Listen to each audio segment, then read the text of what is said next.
வெளிநாட்டு பயணிகள், உள்நாட்டு பயணிகள், இந்தியாவில் இருக்கிற பிற மாநிலத்தில் உள்ள சுற்றுலா பயணிகள் வந்து போகிற இடமாக இன்றைக்கு கன்னியாகுமரி கண்ணாடி இழை பாலம் அமைந்திருக்கிறது.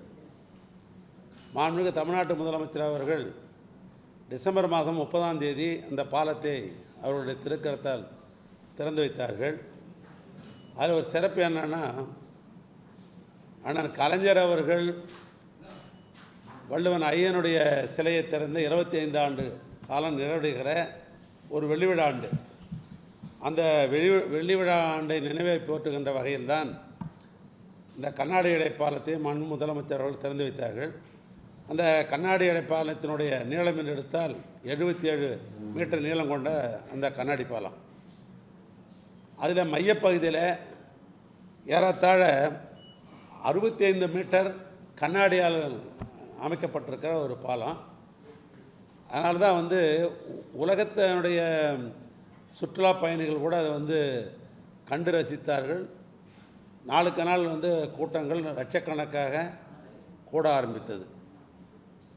இப்பொழுது தொடர்ந்து நடைபெற்ற அந்த 3 நாள் அரசு விடுமுறை போது கூட தொடர்ந்து அந்த கண்ணாடி இழை பாலத்தில் பயணிகள் பயணித்து கொண்டிருந்தார்கள். காரணம், ஒரு பகுதியில் வள்ளுவர் சிலை, இன்னொரு பகுதியில் விவேகானந்தருடைய பாறை, ரெண்டையும் இணைக்கிறது தான் அந்த கண்ணாடி பாலம். அதை பற்றி நான் சட்டமன்றத்தில் விரிவாகலாம் நான் சொல்லியிருக்கிறேன். அது 37 கோடி ரூபாய் திட்ட மதிப்பீட்டில் உருவாக்கப்பட்ட ஒரு பாலம். அந்த பாலத்தினுடைய ஒப்பந்தத்தில் என்ன ஒப்பந்தம் போட்டிருக்கிறோன்னு கேட்டிங்கன்னா, இந்த கட்டி முடித்த ஒப்பந்ததாரர்கள் 10 ஆண்டுக்கு மெயின்டெனன்ஸ் அவங்களே பண்ணிக்கணும், பராமரிப்பு அவங்களே பண்ணிக்கணும். அப்போ அந்த பராமரிப்பு பணி என்பது தொடர்ந்து இருந்து கொண்டிருக்கிறது அங்கே. காரணம், அது கடலில் கட்டப்பட்ட பாலம். இப்போ கடலில் என்ன ஆகும், உப்பு காற்று அடிக்கும், சீற்றங்கள் அதிகமாக இருக்கும், காற்றினுடைய வேகம் அதிகமாக இருக்கும். ஆனால் பராமரிப்புன்ற அந்த பார்க்குற பொழுது அந்த பாலத்தை அமைத்திருக்கிற இணைப்புகளில் போல்டு நெட்டுலாம் இருக்கும். அதுமாதிரி உப்பு காற்று அடிக்கும்பொழுது எவ்வளோ தரமான நம்முடைய வண்ணப்பூச்சிகள் பெயிண்ட் அடித்தாலும் கூட அது மெருகு குலையாமல் இருக்க வேண்டும் என்று சொன்னால் பராமரிப்பு கண்டினியூஷனாக இருக்கும். அந்த அடிப்படையில் ஆண்டுக்கு ஒரு முறை இந்த பராமரிப்பு என்பது 10 ஆண்டு காலத்துக்கு நான் கொடுக்குறோம். அந்த பராமரிப்பு பணியில் ஈடுபடுகின்ற அந்த ஒப்பந்ததாரர் அவர் அங்கேயே இருக்கிறார், ஏதோ கட்டி முடிச்சுட்டு வெளியே போகலை, அவர் அங்கேயே இருக்கிறார். எப்போ போனால் அவர் பார்க்கலாம் நாம், ஏன்னா அவருக்குன்ற ஒரு இடம் கொடுத்துருக்குறோம், அவர் அங்கேயே இருந்து கொண்டிருக்கிறார். இந்த நிலையில் இப்போ நம்முடைய வெளிநாட்டு பயணிகளாக இருக்கட்டும் அல்லது உள்நாட்டு சுற்றுலா பயணிகளாக அதிக நேரம் பயன்படுத்துவதால், அதாவது குறிப்பிட்ட அளவை தாண்டி நம்ம எதிர்பார்த்த விட அதிகமாக இருக்குன்னு உங்களுக்கு எல்லோரும் தெரியும். ஆனால் அப்பப்போ அந்த பராமரிப்பு பணி தொடர்ந்து இருந்து கொண்டிருக்கிறது. அப்படிப்பட்ட நிலையில் இந்த 2 பகுதியினுடைய பாலத்தை இணைக்கிற மேலே இருக்கிற தூண், அந்த தூணை ஒரு செக் பண்ணணும், அந்த போல்டு நெட்டெல்லாம் செக் பண்ணணும் என்ற அடிப்படையில் அந்த பராமரிப்பு பணியை பார்த்து கொண்ட ஒப்பந்ததாரர் மேலே ஏறி செக் பண்ணுறார். செக் பண்ணும்போது ஒரு சுத்தியல் அந்த தொழில் அதையும் தவறி கீழே நேரடியாக விழுது.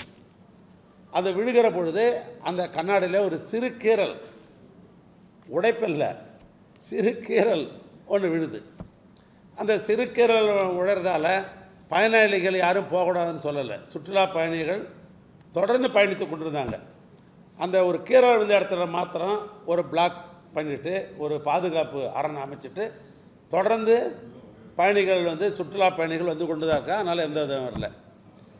இதில் இந்த அரசாங்கத்தை பாராட்டுகின்ற தொலைக்காட்சிகள், அரசாங்கத்தை பாராட்டுகின்ற பத்திரிகைகள், இந்த அரசாங்கத்தை பாராட்டுகின்ற சமூக வலைத்தள நண்பர்கள் நிறைய பேர் இருக்கிறாங்க. ஒரு சில இந்த அரசாங்கத்தை பிடிக்காத ஏதாவது ஒன்று பெருசாக ஊதுவாங்க இல்லையோ. அந்த அடிப்படையில் சில தினசரி பத்திரிகையிலும் சமூக வலைத்தளத்திலையும் கண்ணாடி உடைப்பு, கண்ணாடி அப்படிலாம் சில செய்திகள்லாம் அதெல்லாம் தவறான செய்திகள். அதெல்லாம் தொடர்ந்து பயணிகள் போய் கொண்டிருக்கிறாங்க, சுற்றுலா பயணிகள் அந்த இடத்துல பாதுகாப்பாக வைக்கப்பட்டு விட்டது.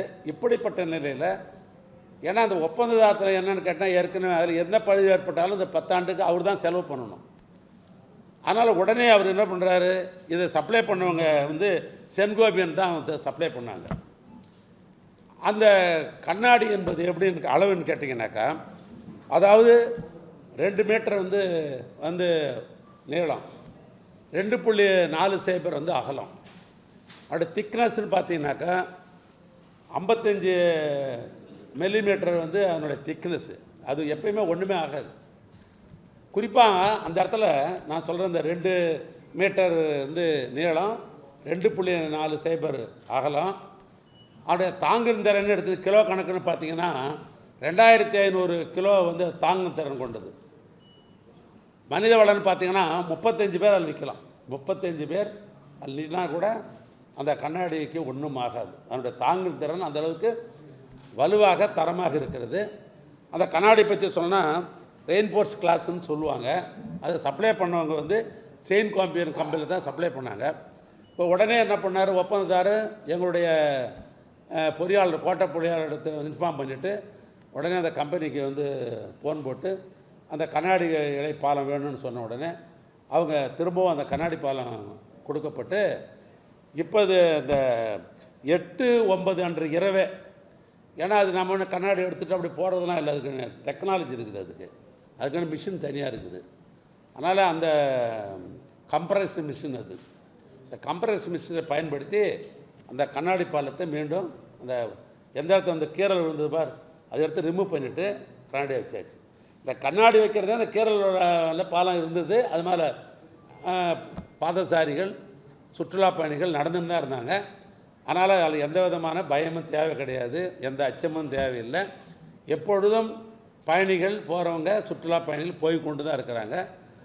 ஏன் நான் அந்த பேட்டி கொடுக்க வேண்டிய அவசியம்னு சொன்னால், நான் சொன்னேன் பார், இந்த ஒரு சில சமூக வலைத்தளம் வைத்திருக்கிறவங்க இல்லை இந்த பத்திரிக்கையில் தினசரி பத்திரிக்கையில் அந்த செய்தி வந்த காரணத்தினால் அவர்களுக்கெல்லாம் தெரிஞ்சுக்கணுன்றதுக்காகவும் தமிழ்நாட்டில் இருக்கிற நம்முடைய சுற்றுலா பயணிகள் அதை புரிஞ்சுக்கணுன்றதுக்காகத்தான் இந்த உங்கள்கிட்ட அந்த கருத்தை நான் கலந்து கொண்டேன். அதனால் நான் மீண்டும் சொல்கிறேன், பாலம் கட்டுகிற பொழுது என்ன பாதுகாப்போடு இருந்ததோ, என்ன உறுதித்தன்மையோடு இருந்ததோ, இன்னும் சொல்ல போனால் அந்த ஒட்டுமொத்த பாலத்தில், அந்த கண்ணாடி பாலத்தில் 650 பேர் நிற்க வைக்கலாம். அவ்வளவு தாங்கு திறன் கொண்டது. 650 பேர் அட் ஏ டைம் அதில் பயணிக்கலாம். அந்தளவுக்கு தாங்கு திறன் கொண்டது. சிறப்பாக இருக்கிறது, உறுதியாக இருக்கிறது, பலரும் பாராட்டுகின்ற அளவுக்கு இருக்கிறது. உலக சுற்றுலா பயணிகள் பாராட்டுகின்ற மெச்சுகிற அளவுக்கு அந்த பாலம் அமைந்திருக்கிறது. அதனால் தொடர்ந்து மக்கள் பயன்படுத்துவார்.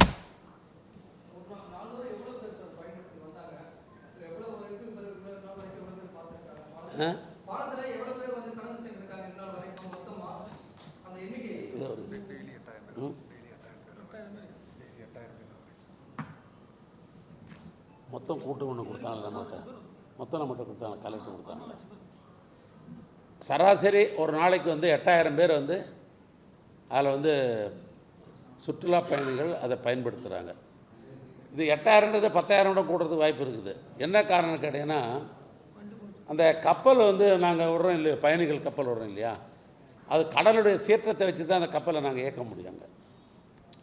சில நேரம் கடல் சீற்றம்னு வச்சுக்க கண்டினியூ அடிச்சுனே இருப்பாங்க. அப்போ பார்த்தீங்கன்னா அன்றைக்கி 10,000 தாண்டு நான் சொல்கிறது ஆவரேஜாக ஒரு நாளைக்கு 8000 பேர் அதில் பயணிக்கிறாங்க.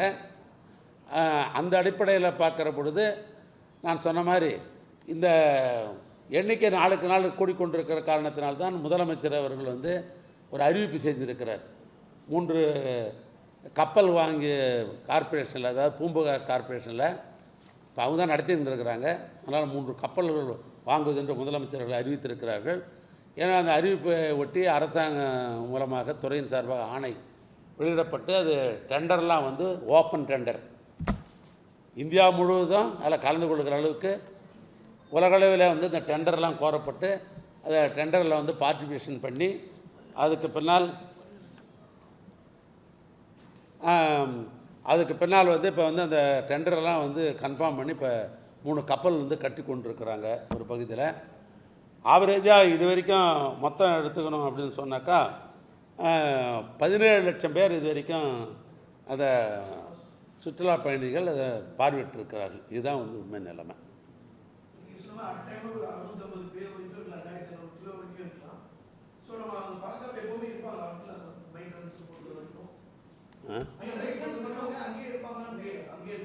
ஆமாம் ஆமாம்.